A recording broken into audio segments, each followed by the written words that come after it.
is up? Welcome to the Stat Guy Show, episode number 40. Joining me 40, tonight. dang. It Yeah, took that 40, long to man. get me on here? I Took ranked forever. 40 in racing? Is that what you're trying to say? Joining me tonight, as you can see, is Larry Roach, a.k.a. Axman. How you doing, sir? Doing good, man. How you doing? Good, man. Good. Thank you so much for coming on. Like I said, like you just said, I've been trying to get a hold of you, man. You're pretty new to social media, or at least you haven't been doing it for a long time, and it's been hard to get a hold of you, but I finally did. So thank you so much for coming on the show. Oh, yeah, man. I wanted to ask you right away, Ax, when did the Axman nickname start for you, and how did that start?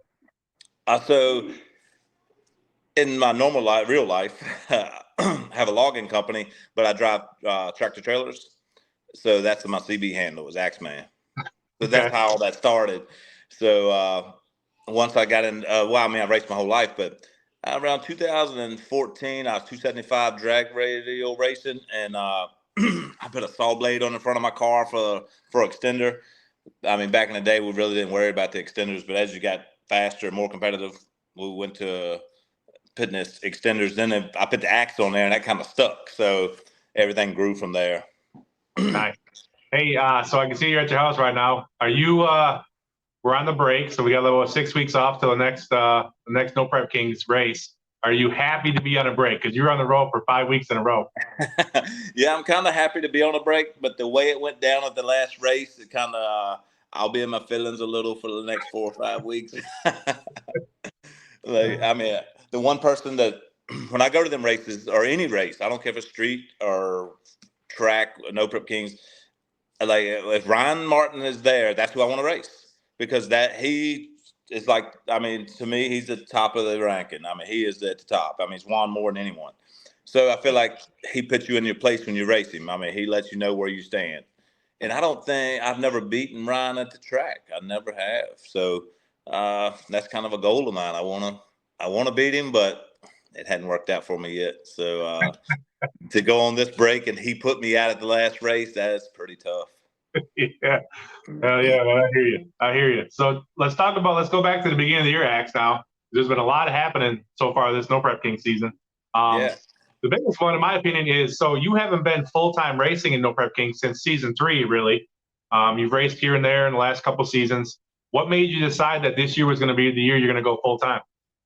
I don't know. We'd taken off doing COVID and done different stuff, and No Prep Kings took a break, so we wasn't racing. Then when it came back, we were so busy and we'd filmed so much that I needed to worry more about my business and stuff, and we were building a house, so I just took a break from it. And we hit a couple local ones, and then this year I'd been working on my car and felt like there was, like I say, I love No Prep King racing, so I said, well, this is we're gonna make the whole schedule, and maybe the production said, hey, if you're gonna run one, you got to run all. Maybe they said that to me. Yeah. So I kind of felt like maybe if I didn't show up, I probably wouldn't be coming back. And I love it, so I don't want to. I mean, it's an opportunity of a lifetime, so I wanted to stay in the door. Right, for sure. And then, so obviously, you know you were going to run full time. When did you know that you weren't going to run your car and you were gonna hop in Stephen Brindle's Game Changer car? When did that all come about? The day before the trials, the day before the race. The day before Ohio? Yeah. But me and Stephen honestly, we talked years ago about racing a car together. And when he had 2 cars, then they wrecked one.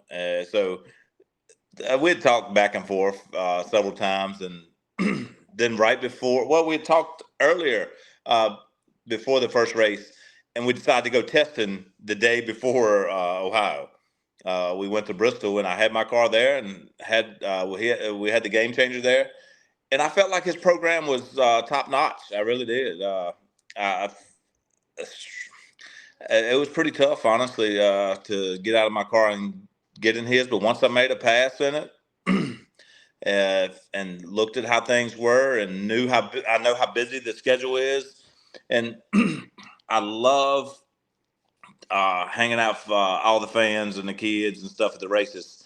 And I could tell with his car, it was allowing me to do more of that because they had a good program, and I could tell my program wasn't up to par. So when we made that decision to run that car, it took a weight off my shoulders, really. Yeah, it seems like it's fast. I can't take nothing from it. I mean, really, it's a fast car.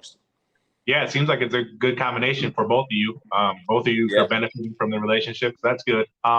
Did you have, now let's talk about the draft. Did you have any idea that Daddy Dave was going to draft you? No, I kind of felt bad because they did an interview with me right before the draft and asked whose team I wanted to be on. So I was like, man. But so Dave hadn't been chosen right at that time. Okay, yeah. So as things were getting picked, and Kayla went to his team, I felt like me and Kayla. Well, I knew me and Kayla had the same combination basically, and I felt like that would be a good team to be on if they picked me. So I really didn't know how things were going to go, and I hadn't talked to Dave. I hadn't told Dave I was going to run the whole season. So really, I didn't know if anybody would pick me because the season before last, I just came to what races I want, the close ones to me. Right. So when he picked me, I was kind of surprised, and I was glad too. I wanted to be on a pretty strong team. Yeah, for sure. And you guys are definitely strong. You guys are the current points leader for the team event. And yeah, it seemed like because I was at the draft watching, it seemed like a lot of the captains, like their first question was like, "Are you going to make every race?" I don't care how fast you are or what you've done with your program, but are you going to be there every race? Seems like that's the most important thing, honestly. And so after figuring out how this stuff was going to work this season, that was another thing that weighed on me about racing the Game Changer, because I knew, so if we partnered up, that meant we had two cars, and I had spare parts. Steven's got spare parts. We even had spare rigs. So and that's a big deal, because if your rig goes down, all your parts are stuck in a spot. I mean, it happened to us on the second or third race, leaving Virginia going to Minnesota. Steven's rig broke down. We had to send our rig out, so it kind of worked to our favor to do all this. Yeah, definitely, for sure, man. And talk about the atmosphere on Team Daddy Dave. What is are you guys? Everybody's helping each other. Is it? I mean, a lot of you guys I know are obviously friends in person, in real life, I should say. But how's the atmosphere with Dave as the leader? It's been great. Everything's been really good. Like he kind of got down. I don't want to say down, but like Dave's a hardcore racer. He wants to win. So when he wasn't winning, I was kind of like, "Hey, Dave, we got to pump these drivers' meetings up." And Dave's looking at me like, "Man, my car is broke." so I kind of understood where he was coming from, and I had to look at it from both sides. And then once he got that win, it kind of took a weight off his shoulders. He knew he had a hot rod, so it changed every dynamic in our drivers' meetings then. Yeah, and I think you guys are the points leaders right now. And I think it seems like, I mean, everybody has a couple real fast people on their team. Yes. But it seems like how you guys have become the points leader is because of the good decisions Dave has made about dropping somebody for the week and picking somebody up, because everybody he's picked up has actually gotten points for the team, with Paige last week and Dominator early in the season. So is that like a Dave decision? Is he just making those decisions of who to get, or are you guys talking together about it? We're talking together on the week off. We'll talk about it because we already know what's coming up. And then this week, last week, when Paige came on, like that was like she's been in Future, so we really didn't know how fast her car was, but we knew she had a great program. And so when she came on the team, I felt like a big asset to our team. And then going out bringing 30 points to our team right off the bat was amazing. Yeah, I mean, that was like she knocked it out of the park, man. yeah, man, for sure. That's awesome. So the team stuff's going good for you. Let's talk about the individual stuff now. Obviously, the formats have changed this year. A couple different things going on. So you won your first grade 8. You won your first career event in No Prep Kings of any kind. But you won in Kentucky. You won your grade 8. What did it mean to finally win an event in No Prep Kings? I don't know. I want to say it was great, honestly. I didn't like the way it went down in the finals because both mine and Kayla's trans brakes went out. It didn't hold.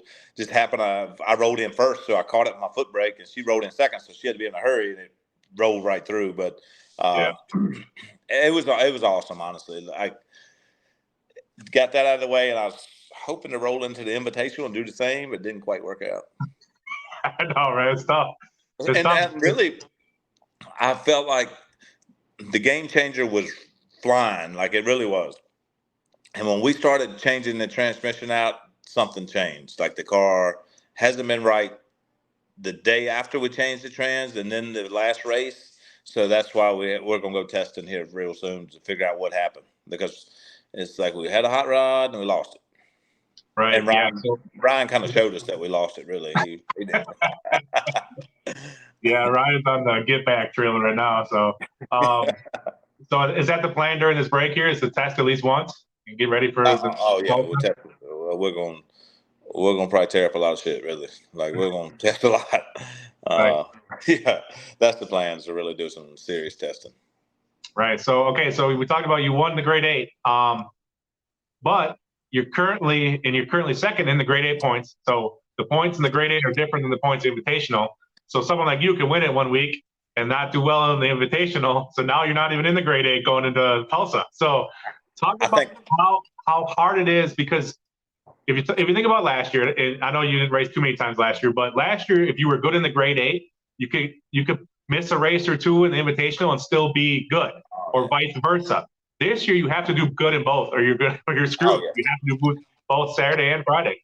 I think that's probably the biggest letdown over the last 2 races, is winning the grade 8 and then not having the opportunity to race in the grade 8 because I didn't do good in the invitational. I beat myself up a lot over that. Like I've really wanted to, like I want to win. I want to be in the chase for the points on the individual race. That's really hurt, honestly. Right. So that hopefully we can step it up. But I mean, it's so many fast cars. I mean, I can say step it up, but all of them, it's 32 other cars or 31 other cars planning on stepping it up. Yeah, and talk about the competition, because there's, you're full time now. You've done really well this year. Damon is a rookie. Giuseppe has been kind of part time, but he's full time now, kicking ass. Nate Saylor, a rookie. Like everybody. I was looking at my stats. Like so far in the grade 8 this year, there's been 8 different people in the finals. Like no one has gone twice to the finals this year so far. So talk about how competitive it is, because it is insane. I'm looking from the outside in. Yeah, when you go up to draw, it was like the last season when I was in there. You go up to draw, you had like 5 or 6 cars. You were like, we're trying to stay away from them if we can. Right. This year, you look around and you're like, oh, I don't care who I draw. It doesn't make a difference. I mean, everyone's going to be running pretty much the same. Yeah, it's that close out there now. I mean, nobody's playing around. Yeah, it's insane. It's just like that. Damon. I mean, look at him. I mean, they come in this year and just took off. Yeah. So at the beginning of the season, if you were to ask me like what I thought about racing him with a big block Chevy against that Hemi, I said I'd take him every pass. And now when I look around, I'm like, I hope we don't draw him. He's deadly. So it just shows how people have worked on their program. Yeah, and it's so competitive, and it's even been so competitive, but yet the veterans who are going to turn it around at some point, guys like Ryan and Lutz and Jerry Bird, they're going to be fast probably here in the second half of the season. Plus, all you guys have been fast, so man, the second half of the season is going to be insane, in my opinion. Oh yeah, and really the only reason them guys have been falling behind a little is because their first round draw, like they seriously have drawn each other. Yeah, I mean, Ryan drew Robin Roberts right off the bat, and that really canceled his run right there, because Robin was just as fast. Yep. So when you have 2 competitors like that could hurt when you pull each other. I mean, I think Giuseppe beat Ryan at the last race. So, but Giuseppe has his on point. Like it's been on point all season. I feel like he's been one of the strongest cars from day one. He had a few bad calls, but that car's been really good to him. Yeah, it's like you said, Ax. I think this year with the No Prep Kings, like in the first round, there were always some guys that were favorable draws. Like you look around, you could probably pick, hey, there was 5 guys I would like to draw in the first round, but like there's not anymore, honestly. No, for sure. Yeah, there's just no ducks or anything anymore. Well, let's switch gears. Let's talk about some street racing, because that's fresh on TV right now. Mega Cash Days is on TV. We don't have to get in. We don't give away any of the results, from the going forward. But on the show so far, you're 2-0. You got the CUDA. and we saw the CUDA for a little bit on Fast in America, but it's kind of a newer car for you on Street Outlaws. So where did that car come about? How long you been building that car, and is it going to be your small tire car going forward? Yeah. So I mean, a lot of the racers know, but all right, how's this work? Yeah, the racers know, but probably a lot of the people don't know that Fastest was filmed after Cash Day. That was Yeah, finished. So I'd finished. made some licks on my CUDA before that one Yeah, pass on the fastest. right. And the glare of that light got me on that one too. uh, we were taking a break, and I rolled right back out there, and boom. Yeah. So, but nah, the CUDA. So it was never really supposed to be raced on the shows or anything. That was just a personal car that I wanted to fix for me. I'd had one when I was 13, 14 years old. I bought it and it was junky. And my dad, I traded it to him for a Nova. And as I got older, I just wanted it back. I don't know. Like, honestly, I really didn't like the body style back then. Right. But I think time as you get older, you want some of that stuff back. And it was kind of sentimental to me. So I found that car in Canada and during COVID as a roller, and got it shipped in, and it was nothing special. And I took all my old parts out of my Nova when I switched to that Noonan small block, and I just took all the extras and older stuff and put it in the Barracuda. Well, we knew the small tire cash days was coming up, and I was going to race my Nova in it. Well, when I went to Rockingham, it caught on fire. Well, was filming like 2 weeks after the Rockingham race. I had no car, I had nothing to race. So I took ordered some centers for the rims because they had different, like they had 5-on-5 on the CUDA. And so I put some different wheels on there and tested just like a pass or so, and out to California we were going. Nice. Well, And that's cool, man. I love it. and the more I drove that car, like it was sentimental to me to start with, but after racing a little, I love racing that car. It's just it's fun. And the way I built it, I kind of truthfully built it to ride wheelies. Like I built it to transfer weight and tote the wheels through the eighth mile. I just think that's cool. And it tries to do it when I go to a track. Like it literally will tote the wheels for an eighth mile. And so we're gonna do a little work to try to hold it down a little, but I'm gonna keep playing with that car in small tire. Nice. Is that I've noticed lately, especially now that the small tires shows are happening a lot more, and you guys are on small tires a lot. Is that like the key to get small tires to get that tire down? Is to make sure you transfer the weight and your front end is like high up in the air as you go? Because it seems like a lot of you guys do that. I thought that, but I don't think I need to be as high. Like, I mean, I want to be as high as possible, but now I'm realizing. So it's catch 22. You can get it so high that the air is fighting you under the car. So Oh, I've figured out I can go a lot lower with the front end and still go really fast. nice. So that car will most likely be low. Well, I've already lowered it. It's in the garage lowered now. Nice. And honestly, all I got to do is change the shock setting to for it to carry the wheels now. So it's built for multiple purposes. Right. Yeah. Cool, man. And it's cool to see different cars. Like I know Marty Robertson has a CUDA in No Prep Kings, but you're the only one that I've seen on the streets with the CUDA, and yours is basically pretty much stock body and everything like that. So Yeah. it's cool to see, man. And Marty's car is one of my favorite cars of all time.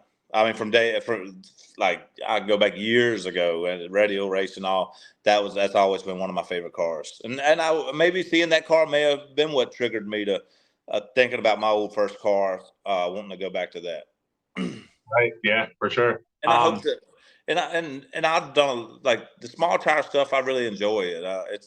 I'm more likely to do a lot more of that in the future. Yeah. Is that what you think is going to happen? Well, I don't know. I don't think on the like No Prep Kings, I think it's gonna stay big tires. But as Oh, far as yeah. me personally, if I had more time, like there's one race this weekend, there's one next weekend, I would love to go to them. But after going off 5 races in a row, I need to go back to work. For sure. For sure. At least the second half of the season, as of right now, Yes. you'll race like every other weekend. It looks like pretty much. Yeah. So that'll be better than every week in a row. But so to keep on making cash days. So the very first episode, the very first race of the first episode of the season, there was obviously some controversy with Boosted's call between the race between you and Disco. I've seen online all kinds of comments about it both ways. Shouldn't have been reran, should have been rerun. In your opinion, or what we see on TV might not have been exactly how it went down, but what was your opinion about how that whole thing went down? I really don't remember that. What happened? Nah. So, I mean, me and Dean, I mean, we've raced together a lot, and both of us, we'll get a little butthurt at times, but I still think the world of Dean, honestly. Like, what TV shows is one thing, but right. And the way it went down, it kind of it put a little tension between me and Dean a little, but I mean, I'm really not worried about that because I'll tell you how it went down on my end. I mean, Dean could tell you how it went down on his end because there's always two sides to every story, and probably Right. three sides. But so we go up to race. Booster goes back, comes up with the light. Well, he come up with the light, and I seen the light shake like it was like pause. Like I was like, dang, I'm on a two-step just waiting to look for any little glare of a light coming on. So I leave. And then I realized, like, I said, the light's not on. Well, about halfway up the road, I was like, well, something's wrong. I felt like something was wrong with the light, but I said, well, either way, I made a mistake. I just let off the throttle. And we come on back down, and I mean, I lost. I parked my car, and Sarah said, they're saying rerun. And I'm like, what? I was like, not as far as I know. And I heard a lot of yelling and screaming on the starting line. And in TV world, I've kind of learned stay away from that. So I really didn't want to get involved. I didn't want to be made an ass out of myself more than what had already happens. So I'm like, I'm not going up there and trying to scream and yell in the middle of this shit. So I stepped off just off to the side and talked to so Booster's in charge, but obviously we have higher ups that are running the show. So I stepped off to the side and I said, hey, I feel like I made a mistake. Whether the light was wrong or right, or if it didn't come on or did come on or if something's wrong with it, I feel like I made a mistake. I'm fine with going to the loser's bracket. I just let it be. And that person looked at me and says, at a track, when the light messes up, you rerun it. He said, at the street, when the light messes up, you rerun it. And looked me right in the eye and says, we're rerunning this. Okay. I walked back over and cooled my car off. And they were still up there screaming on us. I heard all that drama going on. I was like, well, I mean, I went above and beyond and around and found out from the higher up that, hey, this is what's going to happen. I went on back over there and I cooled my car off, and the screaming and yelling kept going on. They didn't show a lot of there was a lot more going on. And like Dean and them come by my car, and I'm standing over cooling off, and they're looking at me like they want to kill me. And I'm like, I'm just doing what I'm told. I mean, seriously, they paid me gas money and travel fee to come out here. So, I mean, I feel like, hey, I'm doing what they asked me.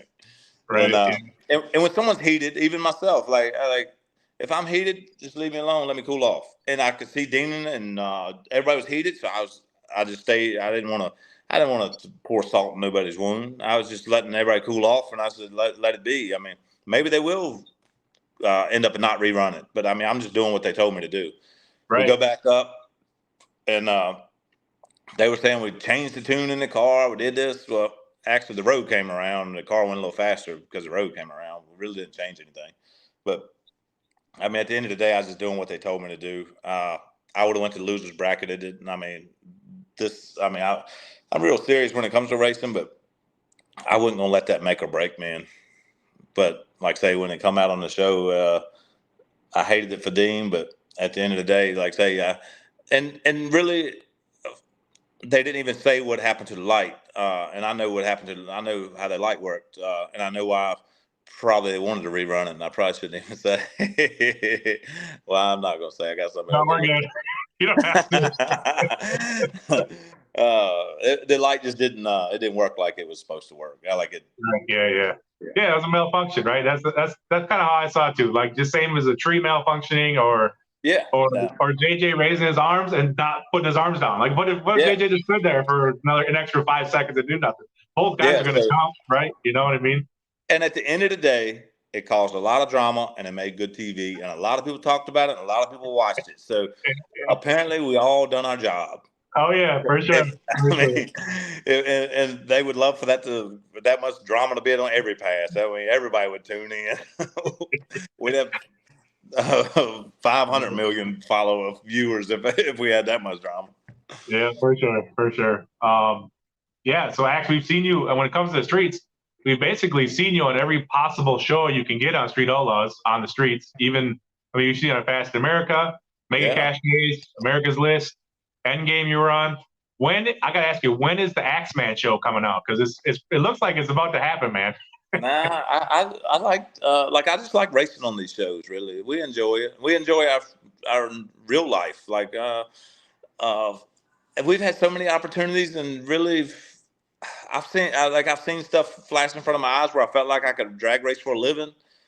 Mm-hmm. But I just love my job and love my running my business and being home, and I want racing to always be a hobby. I don't never. I want to go compete against the professionals. That's what I've always liked doing anyway. So I want to keep it that way. Yeah. Okay. And I'm sure they'll have shows and they invite us to them. And sometimes the scheduling doesn't work out, and we have stuff going on at home. We can't make them, but we really enjoy racing with Street Outlaws. And I'm just a car nut. I love cars. I love different bodies. Like people talking about, you driving a Ford. Well, I mean, I'm passionate about cars and really fast cars. Like I love fast cars. So, I mean, if somebody shows up tomorrow and says, will you drive this car? You daggone right. I mean, if I'm on a drag strip and somebody wants me to drive a car, come over and ask me to drive and see when I roll in there. Yeah. I mean, it don't make a difference. It ain't got to run threes. It can run tens. We were in Georgia, and this guy was sitting there with, a daily driver car. And I didn't know it's stick shift, but I joked with him. So I'm going to hop in there and burn the tires off. He said, here's your keys. Shoot, I dumped the clutch and smoking the tires. I treated it like I stole it, man. And I kind of felt bad after I thought about it. But nah, that's just driving cars and going fast is something I've always loved to do. And I hope I always get to do that. Yeah. Do you enjoy street racing or track racing more? Street. So I love the track racing. It's hard to pick because I love this. I feel like I have the street figured out a little better, a lot more than the track. I feel like the track is just a lot more money in it and time, and that's tough because that makes it tough. But the track, you get to go so fast, and the street. The hardest part about the street is like I said, we do live a normal life, and like we live a daylight life a lot of times. So on the street from 2 to 5 in the morning, sometimes your mind just doesn't work like it normally works. Right. Sometimes you just you're not in it. You like say it's tough. Like it's tough to stay up and stay alert and not be late on the light on the street. But nah, it's hard to pick, man. I like them. I just love them both. Hell yeah. Yeah. And when it comes, with me, it's like I don't know. I've seen what Street Outlaws have truly done to racing and cars, and as me owning a business, I understand what it's done to our economy as far as like these tracks and people coming to see them. So I'm just a fan of everything it's about.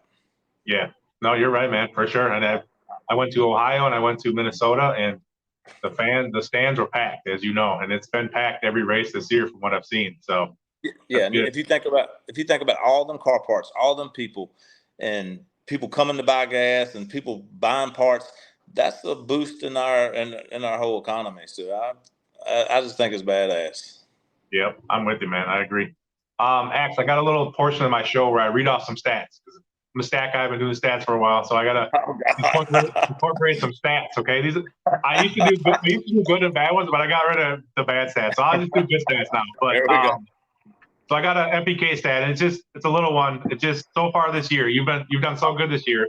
If you combine your grade 8 and your invitational wins this year, you're actually tied for 6th overall in round wins, man. So I mean, as tough as the field is this year, man, to be 6th right now in somebody else's car, I think it's pretty good, man. But But the one win I wanted, I didn't get it.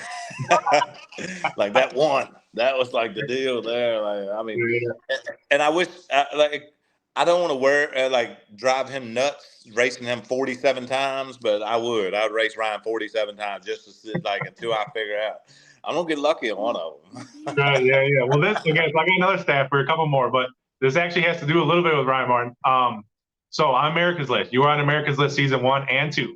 If you combine both seasons, you have the most wins out of anybody there, and you have the most wins for first place out of anybody there over Ryan Martin, who was second in both those categories. That's pretty good. That's pretty cool there. That's pretty cool. So if there was a ranking of the best big tire guys on the street, I mean, it's got to be you, Ax. Right now, it's got to be you, man. Man, I like that. Keep talking, man. Keep talking, man. You got any more stats? I didn't think I was gonna like this.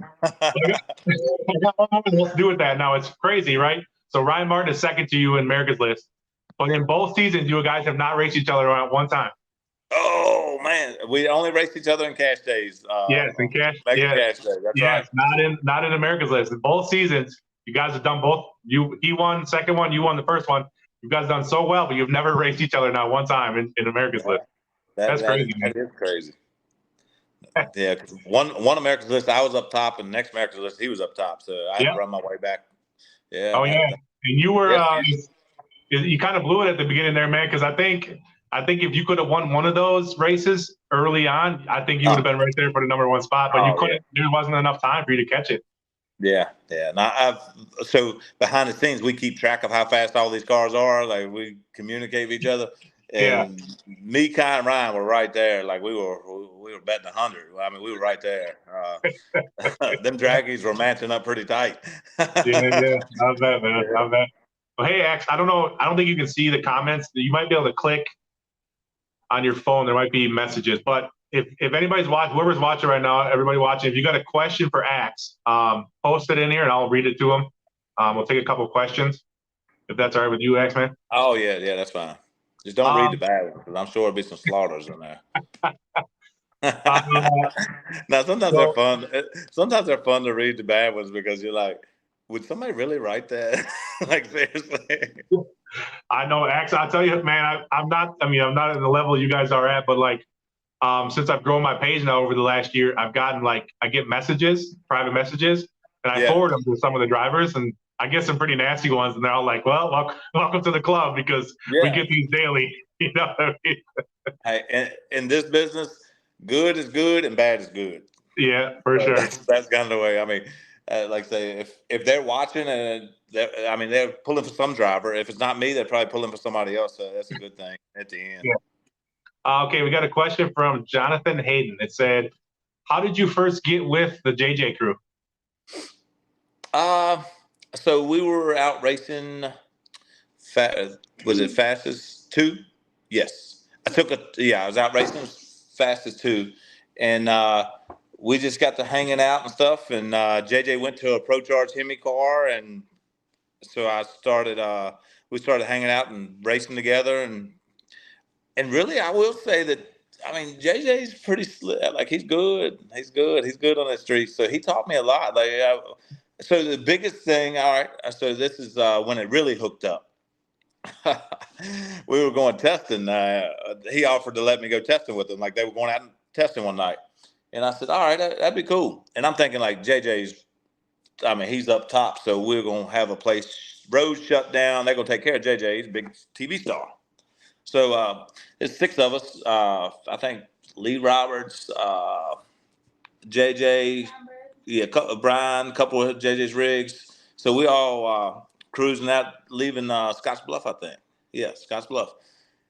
And we roll out this section of road, and it's all dark. And they do a U-turn in the middle of this 4-lane road, and I'm thinking like, I don't see no lights, don't see no cop. I figured it'd be shut down, kind of like the filming. JJ gets out and says, "Unload them." And I just built my Nova, like basically went to one race. And I'm sitting here like, this is every penny of my life savings ever in my life in this one brand new car I've ever built. And he's telling me to roll it off right here in the middle of nowhere.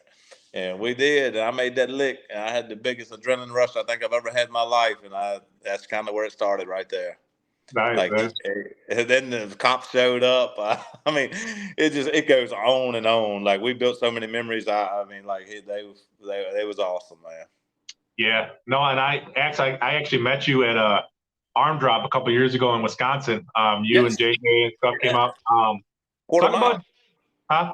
It's a Yeah, you quarter guys mile. run a quarter That, mile. that's Yeah, the only quarter mile race I've ever been to, and that was awesome, man. I loved it. yeah. But it was cool to see like JJ and how the fans. I mean, it's the JJ when he does his arm drops and stuff like that. It's cool, man. It's like so different than anything else you've ever seen. And JJ is such an entertainer. Um, Yes. talk about traveling around and doing all those arm drops with JJ. So, and a lot of people at No Prep Kings come up and ask me how they want to meet JJ. And I tell them, like, go to an arm drop. It will be a blast. Like that, you will really, truly have a blast there. And we have a blast at them. If it wasn't for No Prep Kings, the scheduling and the traveling, we would definitely be at the arm drops because they're really fun. So, Yeah, like I say, it's just a different atmosphere, like you say, and traveling with them. And I mean, at the end of the day, JJ's taught me a lot, really. I mean, he's taught me a lot about this street racing side of it. It'll help me for the rest of my life. And yeah, when No Prep Kings, like, I committed to this whole season this year. So I mean, if I tell somebody I'm gonna do something, I try to do it for yeah. real. So that'll hurt us on some of the arm drops. We're gonna try to hit some of the closer ones here. That's not on a No Prep King day, but nah, it's hanging out with Trish and Precious and racing with them. I mean, it's wild and fun, man. I can only imagine. Like, it's just it's something you want to do every day, all day. Yeah, hell yeah. So during this break, you're gonna have some more time, but when you're not racing or working, what do you and the family like to do, Ax? Uh, I go out to eat, honestly. Check out the best restaurants in the neighborhood. Nice. Go to breweries. Uh, are you talking about like when we're off racing or when we're racing? When you're I mean, not racing, what you oh, got? when You we're got not any racing. hobbies you and the family do? I thought you said when we're traveling across country. Now, when we're not racing, mostly kids sports and stuff, and spending time with the family. Because Okay. we have softball. I mean, baseball, soccer, indoor soccer. I mean, it goes on and on. Practice, pitching lessons. It's no end to it. Swimming lessons. So, Yeah. it's a full schedule. We got a lot of people in the comments saying hi to Sarah. Oh yeah, that's the whole key to the puzzle right there. Oh yeah, for sure. I tell people I'd be homeless about it for real. She's the brains of this operation. I ain't scared to admit it. Right. I Yeah. got one more thing I want to talk to you about, Ax, and it's something I've noticed when I've been to 2 races this year so far. I'll be doing a bunch more, but how your interaction is with the fans other than the pits, because everybody interacts with the fans in the pits, but you seem to go out of your way, sign autographs at the starting line. I saw a video, you jumped out of your car on the return road to go say hi to the fans. Like, what is it about the fans and your interaction with the fans do you think is so important, especially when it comes to no prep games? So, in real life and me in general, like I'm probably the shyest person ever in this world. But when someone screams Axman, it's like the most adrenaline you could ever imagine. It hits me, and it's like I don't know. It takes over. Like when people start screaming Axman, I come back down that pit row, and I just lost. Like, I wanted to hide in the car. Truthfully, I was like, I don't know, like I didn't want to, but like they were screaming so loud and so much that I was looking back at Sarah like, did we win? I mean, did y'all not? I mean, maybe I didn't lose, is what I was thinking. And it was just the coolest thing ever to be lifted up after being so low. And then, truthfully, when it comes to the kids, that's what I race for. When I see them kids, I see myself because that's where I started. So when they Yeah, start coming up and I'm just a normal guy that loves to cut trees and race hot rods, really. But when them kids come up and like excited to meet me, I'm kind of like, it's just that's what it's about right there. yeah, for sure, And man. and that's what. And then when they want me to leave my line from meeting people and come up on the starting line, it's just tough. It's tough because like I mean, just being a normal guy, and they want to come up and meet me. I don't want to go nowhere. I want to stand there and talk to everybody in the line, shake everybody's hand. So, nah, and I don't. I'll never change that. Like that. That'll always be me. I don't never. I don't never see that going nowhere. Right. I think as a fan myself, I think like when you try to think about how you guys mentally have to deal with all this stuff. I mean, to see you guys just have the biggest race of the weekend and you lose or something, and you're gonna go back to your pits, and now you're gonna stand and take pictures and smile, and you know what I mean. Like that's got the mental challenge of doing all that, man. There's nothing like it. I don't think. But it kind of lifts you up in a way. Like I mean, you just lost and you're at your lowest really at that point in that day, and they're still happy to see you and chant your name and wanting to come over and see you and get you to sign their shirt. Shoot, that lifts me back up.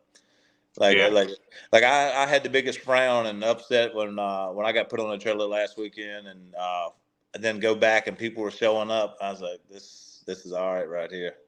It carried me through the rest of the day, honestly. For sure.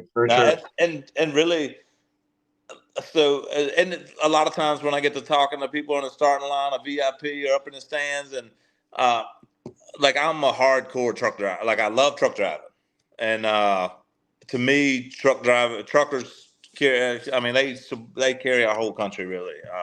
Transport stuff everywhere. Every product has been on a truck. So when a truck driver or say a son of a truck driver, anybody that comes in my line, it hits me pretty strong, pretty hard.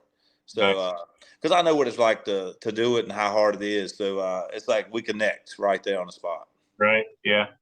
Cool, man. That's awesome, dude. Well, hey, Ax, first off, I want to thank you so much for coming on the show tonight. Like I said, I didn't know how to get a hold of you forever. I'm glad I finally got a hold of Sarah and we could set this up. I've been a fan of yours, man, since I met you in Wisconsin at the arm drop. But I wish you the best of luck the second half of the year, sir. Hopefully you can draw Ryan's chip again one of these weeks so you can maybe get some redemption. But I wish you the best of luck, man, and I will see you in Tulsa for sure, man. Oh, yeah. Thank you, brother. See you. All right, thanks, Zach.